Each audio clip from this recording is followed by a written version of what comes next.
My name is Nora, and I've been running for a year and a half. My name's Joslyn. I think I've been running for 6 months now. 6 months? Yeah. That's amazing. Thank you. Thank you. And this is Running Our Mouths, where we talk about everything about our running journeys. Today we have a lot to talk about. Because we just did a race. We did our run club, Dirigo Run Club, did our first race together as a team. We did the Fiesta de Mayo 5K. And it was so much fun. Oh, it was so fun. I can't wait to talk about it because we haven't really talked about our experiences too much. We said we're going to save that for the pod. We're not talking about it until we're recording. How are you feeling? I'm feeling really good. It was a nice confidence boost. I did better than I expected to with my time. Yeah. How about you? I feel okay. We can talk more about it later, but I had a really rough day the day before our race, so my time wasn't great, but I'm still really happy that I did it and I ran the whole way and it's done and yeah. Before we dive all the way in, I want to know how you are rewarding yourself and recovering this week from our race. A lot of relaxation. I haven't gone for a run yet this week. I'm just trying to wrap up my last week of school. That's all I'm focused on. What about you? How are you rewarding yourself? I've really just been enjoying the runs I've gone since the race. Like I said, it was a confidence boost. It felt really good. I'm trying to listen to my body on my runs a lot more and just enjoy them and just kind of take it easy, listen to my body and do what feels good. And that's been really fun so far. I love that. Well, let's get into it. Let's get into it. Okay, so how did you train for this 5K? Was it different? I know we had talked a little bit about your training for the 5K you did in February. Right. Did you approach this one the same way or? Kind of. When I was finishing my Couch to 5K training was when the February 5K happened. So this was a little bit different. I was kind of building my own training plan. I was really just kind of going out there and running for 30 minutes and seeing what I could do. Some days I would go for 45 minutes and make sure I was getting a nice warm up and cool down. I was doing a lot of those fartleks. And I went for a longer run before the race. It was very haphazard, you might say. Sure. That sounds negative, but it was just kind of do what you feel kind of training. Yeah, you just kind of followed your instincts I about what followed felt my good. heart. What about you? You changed your mind kind of right before to go from the half to the 5K. And I did. I'm so glad that you did. Yeah, me too. So my training started as a half marathon training plan that I put together. It was very similar to the half marathon training plans I had done previously. I guess only the one half marathon training plan I had done previously because my other half marathon was part of my full marathon training build. So I kind of used that plan, but I had increased the mileage because I was like, oh, I just ran a marathon. I run higher mileage now, so I should run higher mileage no matter what I'm training for. Sure. But like we had already talked about, I was just really struggling to feel motivated and to stay disciplined and to just enjoy and not be dreading my runs. And I hate that feeling. For pretty much up until deep challenging marathon training, I was looking forward to every run. Yeah, we do it to celebrate our bodies for sure. Exactly. And I just was not feeling that at all with this. So a couple weeks ago, I decided I am going to run with my friends and I'm going to do the 5K. So consequently, I didn't really have a 5K training plan. Sure. I had been doing speed work as part of the half marathon haphazard training plan, but that's different speed work than you would do for a 5K. And I've never trained for a 5K. I don't know what a 5K training plan actually looks like. Sure. I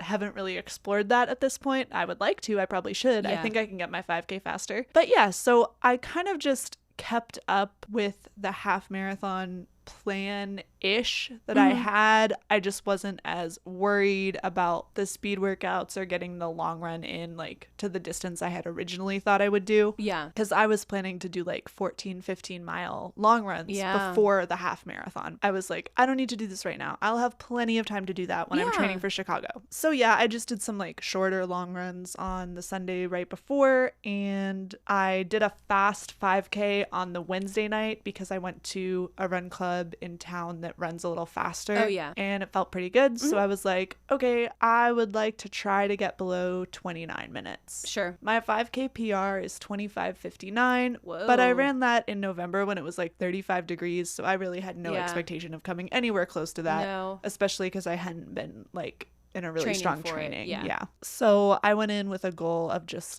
having fun and not feeling bad about myself for my result. Like, Yeah. that's what I was trying to do. I was hoping to run a negative split. and I was secretly hoping to keep it under 28 minutes. Oh, okay. Did you have any goals? Finish and run the whole way. Field day was the day before our race. Field day is always such a beating. I hit 10,000 steps about 10:30 that morning. That is wild. It was wild. I had about 20,000 steps that day. That's so hard. Like the day before a race, that is not optimal. It was not very cool. And I was in the sun for about 7 hours. Like it was a rough day. And so I was feeling really sore and really tired, even the morning of race day. Of course, so, that's such a tough day before. Yeah, my goal was just to do it and have fun, and I did do it, and I did have fun. And you ran the whole way. And I ran the whole way. Okay, so your goals were negative split. Did you get your goals? I did. Okay, I ran each mile faster than the last. Amazing. My time was 27:01, which wow. I kind of couldn't believe, but that's I amazing. was really happy with that. It was super fun. Cool. And it was so much fun to just see you guys out there. Yeah. Because it was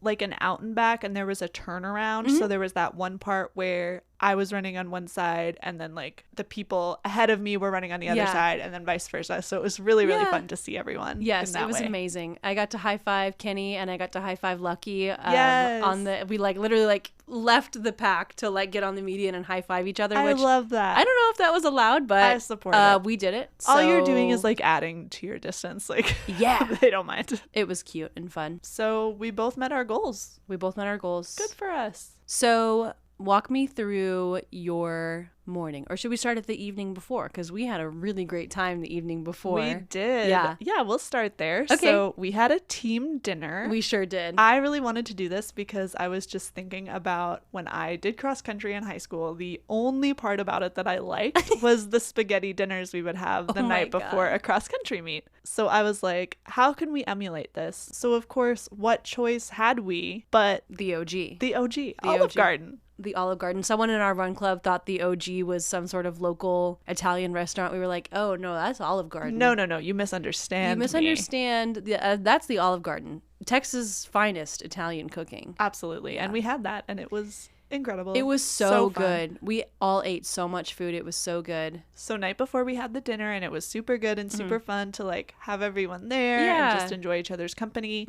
Went to bed pretty soon after that. How about you? Did you have a chill night after dinner? Oh yeah, we went straight to bed. We put the leftovers in the fridge. We showered. I think I showered before dinner because I knew I wanted to just go right to bed, and we did, and it was awesome. You woke up extra early because y'all got there. We did. We were trying to get there at 6:30, so lineup for the 5K started at 7:35 and the race started at 7:50. This race had a welcome ceremony at 6:30. I wanted to get there in time for at least part of the welcome ceremony, so our goal was to get there at 6:30. Woke up at I think 5:15 to leave by like 5:50. I also picked up my packet the night before. I picked up all of our packets the night before, and I also picked up a packet for my friend Liz, who she's the one who I had run the first several miles of my marathon with. She came out to this race to do the half marathon. She's from a little further away, so I picked up her packet too. Because she was doing the half marathon, she had to line up earlier, so I wanted to get there with her packet in plenty of time for her to like get it and feel comfy. Yes, race mom got all of our packets for us. Thank you so much. Yes. Yeah. So got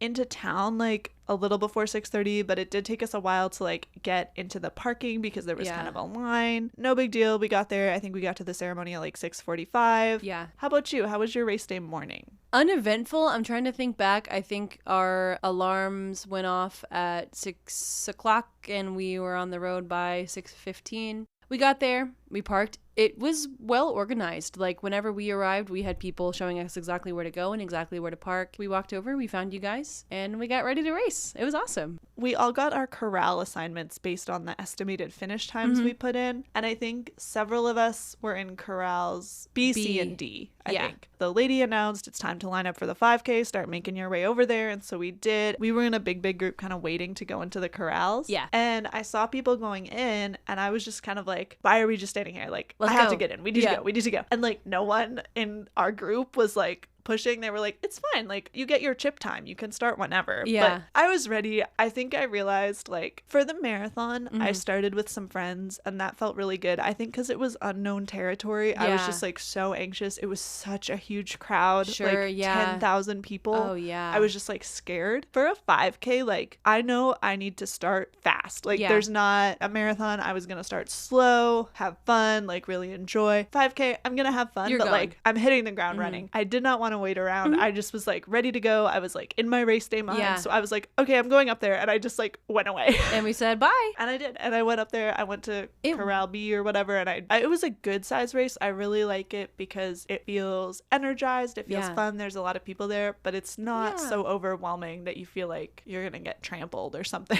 Yeah, no, it was well organized. There was definitely space lining up to be comfortable and know where you were going to go. But it was so funny. Like, literally, it was like waiting at a traffic light, right? Like, they say go, and you don't move for another like 30 seconds because you're waiting for the people in front of you to go. But that wasn't a big deal. It was kind of funny. I really don't feel like I am feeling good in my 5K until about mile 2. Yeah. And then I'm like, oh, I got this. This is great. This is easy. Boom, it's done. Which is a positive thing because it makes me feel like I'll be able to train for a 10K eventually. Yeah, absolutely. If I'm feeling good, like settling in at mile 2, like I think an extra 4 miles will be okay. Yeah, that's the thing. And I think that's one of the reasons that I was so ready to like I want to go to the starting line. I want to go to my actual corral. Like, let's just go and get it done. Because you don't have as much time. Like, you know, if you have a time goal, you don't have time to like settle in as much. Yeah, for as sure. Like with a 10K or a half, you're going at your goal pace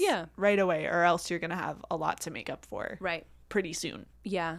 Well, what did you listen to? Did you listen to anything during the race? Yeah, I had my speed work playlist on, I think. Is that true? Yeah. So just like, I had to think about it. Yeah. Yes. Oh, and the best part of the race was as I crossed the finish line, on my headphones was Gasolina, and playing from the speakers, Gasolina. You told me that. I was like, that's kind of unbelievable. That means something. Amazing. I don't know what it means. Yeah. But I finished when I was meant to finish. Yeah. It was the best day. It was great. It was so fun. It made me want to do it again, like right now. It made me really want to like be intentional about developing or using a 5K training plan the next time I do that. For sure. Like, I'd like to put some time into that to try to put that together. Whenever I was talking about my training plan, I left out like I was doing intervals, I was doing progression. Like, there were definitely types of runs that I was doing to find what I liked as far as pacing goes. All that went out the door because my legs were shot race day. Right, because you just had an impossible day the day before. I was not set up for success, and I'm still tired today. So I bet I know the answer to this, but what was your biggest challenge of the day? My biggest challenge was not being able to go as quickly as I would have liked because my legs were so tired that it was like, if I had just been going out on my own and wanting to do 3.1 miles, I would have walked. I would have done like at least a half mile of walking as a warm up to get my muscles like loosened up, and then I would have run. But since it was a race, I didn't want to do that. I wanted to run the whole way, and I did, but it was tiring. My legs were already tired, and so then to push like that, which I wasn't in any pain or anything, just tired and sore. How did that feel like mentally? Like, knowing that you weren't maybe having the race experience that you hoped for? It was fine because I was aware that it was going to happen. That whole week I was thinking, it's field day Friday. Yeah. I race on Saturday. I'm not going to be able to meet a PR or anything close to it. Like, I'll be fine. I think I finished in 41 something, which is not horrible. I was a little behind the middle of the pack for my age group. Yeah. And awesome. That's totally fine. Absolutely. And that's great. Yeah, I think that's key. Like, tempering your expectations, being really aware of your circumstances and what's going on for you. Yeah. Around the race day. Absolutely. One thing I really like that I've heard and have done for my races is setting up 3 sort of different tiers of goal. Oh, yeah. Your A Plan goal, A. B goal, and C goal. Exactly. Yeah. Now, I guess it's a little different with this because at least leading up to the race, you had a good idea. Like, you knew when field day was going to happen. Yeah. So you could be aware of that a little bit ahead of time. But it's still like, okay, my A goal is if we have ideal circumstances and the weather is great and I'm feeling 100% and I'm not tired. And my B goal is if it's too hot or it's raining or I feel sick. Any sort of environmental factor. Yeah, for sure. So just tempering the expectations and being realistic. Like you did all your training, you put in the work, and you ran your race. And I did what I could do, and it was really fun. It's a race that's designed to be fun, right? They have like all kinds of different race groups there to cheer you on throughout the route. There's I love that. water stations. There's musicians there that are there to cheer you on, like the mariachi band and stuff. Yeah, that was so really cool. I really wanted to clap for them, but like I couldn't figure out how to clap while I was running.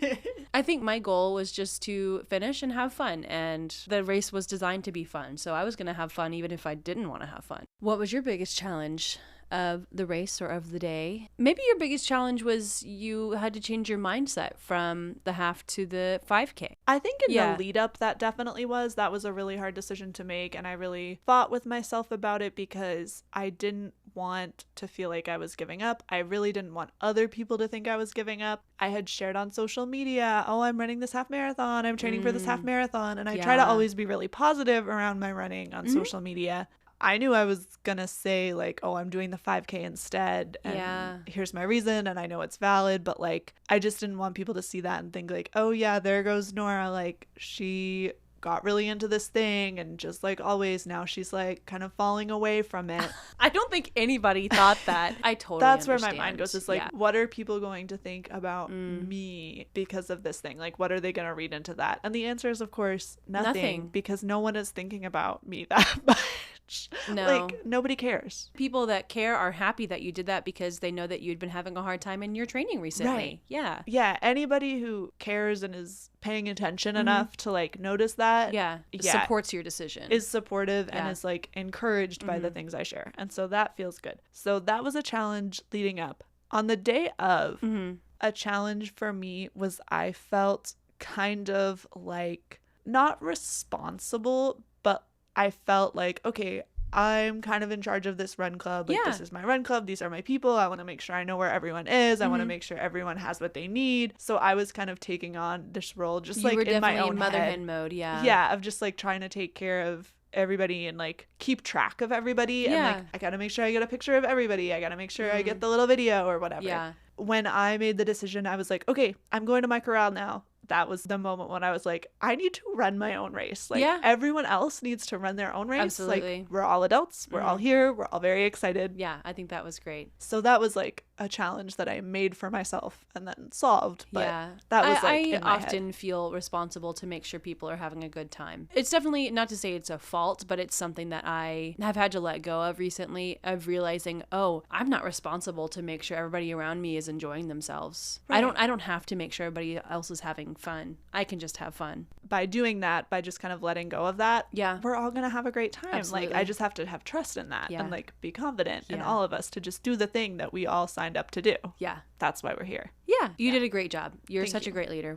Thanks. You did an amazing job taking care of us. So what was the best part of the day for you? I think the whole day was awesome. The whole thing was a great day. It was a great race experience for me. Thank you, Fiesta de Mayo. Thank you, Toyota of Irving. The Irving Marathon Running Series is the organization that puts on these races. Yeah. They're so much fun. They start at like the Toyota Music Factory. This was the third one I had done. I did the Oktoberfest half and the Frost half, and I've always had an incredible time. They do such a great job. They seem to know what they're doing, for real. Yeah. It was really well organized and really exciting. For most of my run, I was listening to like ambient Oliver Arnold's Chiasmos type music. And then about 2.5 in, I was like, I need something that's going to keep me going. So I switched to like a 175 BPM mix. And then Romeo by Chairlift came on. Do you know this song? Nope. It's literally about running. Like, put on your running shoes. I'm ready. Let's go. And it was just like the perfect pace. And I was like, oh, frick yeah. Some great songs played on that little playlist for my last little bit. And it got me across the finish line. And I got some cool finish line pictures. I was like, your finish line pictures are incredible. I was sprinting I love them. across that finish line. Yeah, you were, and I saw it. Thank you. What about you? What was the best part of the day for you? So much of it was amazing. I really, really loved being there with all of you guys. I loved when we all finally like found each other at the end and we're all together and just seeing everyone meet their goals. I made this little video where before the race I asked everyone, okay, what's your name and what's your goal? And then after the race I asked everyone, how did you do on your goal? And every single person achieved what they had set out to do. And just hearing that and seeing that in everyone's face, that was super, super cool. Yeah. For me, just crossing the finish line, like, I love to cross the finish line. It was a really exciting finish line. It was so fun. They said our names when we crossed the finish line. I love that. That had never happened to me before. It was cool. What did you learn from this event? It sounds like you learned you have some mother hen instincts. Yeah, I do. But your little chicks are, we can do okay. You do But great. We do like your help. I try to help. I just try to make sure everyone has what they need when it's a thing that I orchestrated. Yes. Yes. No, I think I learned that I can surprise myself, and I already knew that. Like, that's one of the things you learn from running for any length of time, any volume, is like, you're gonna surprise yourself. You're gonna do things that you had no idea you could do. And not even like, yes, over time, yes, over like long intentional training periods, but also sometimes just when you just say, hey, I haven't tried this thing in a while, like, I think I'll try this today on my workout. I think I'll try this race. I think I'll just try this thing. You can surprise yourself there too. Yeah. It's not just with the things that you can do. Absolutely. Well, what's next for you? Anything on the calendar? It's kind of a weird time. It's like the end of the racing season here in Texas. I hate summer. I have the opposite of what some people get in the winter, like where you don't want to leave the house and like the weather's really getting you down. That happens to me in the summer. Like all I want to do is be in the air conditioning, laid out, surviving. So I'm having to be creative to think about how I'm going to get my workouts in over the summer. I think I might just switch to more yoga and try to do like more cardio yoga, doing some weightlifting, doing some rock climbing would be great. Yeah, we gotta go. And doing more treadmill runs. But I have to take it easy on those treadmill runs because it can really bother my hip. I think it's not as responsive, as running on the pavement.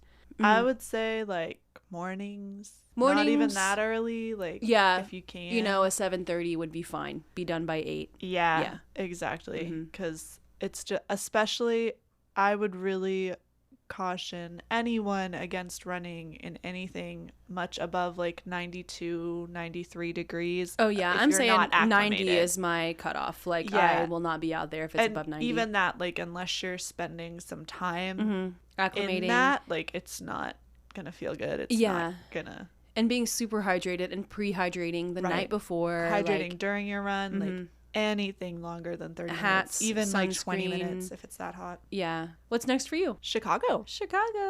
Yeah. I might try to do a tune-up race in there. Okay. A tune-up race is a race that is not like your primary goal. Like, I'm working towards Chicago, and to sort of practice and prepare as part of my training, I can incorporate a tune-up race at some point. Yeah, so I might do the half marathon in July just because I'll have that mileage on my calendar that day anyway. Love that. And I love a race. I love a big shiny medal. The medals we got for Fiesta de Mayo. Really nice. So good. So pretty, yeah. I love them. So maybe a tune-up race. Definitely a Chicago marathon. That's so exciting. Yeah. How are you doing with your fundraising? It's going really, really well. So May 19th was World IBD Day. IBD stands for inflammatory bowel disease, Crohn's disease, and ulcerative colitis are the two primary types of IBD, but there are some other like non-specified kinds. Sure. So for World IBD Day, my fundraising team challenge, we did a little contest to just get some momentum going to raise awareness on that day. And I raised $300 in 2 days of that contest. So that was super good. That's awesome. Yeah, I think I'm at $1,700 now. And your goal is $2,000? Yeah. My initial goal was $1,500, which I met. So I bumped it up.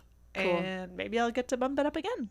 Well, that's our show. Thanks for listening. Don't forget to rate us and review us. Tell your friends, tell your enemies. There's something for everybody here. There's something for everyone. We'll see you next time. Thanks for listening.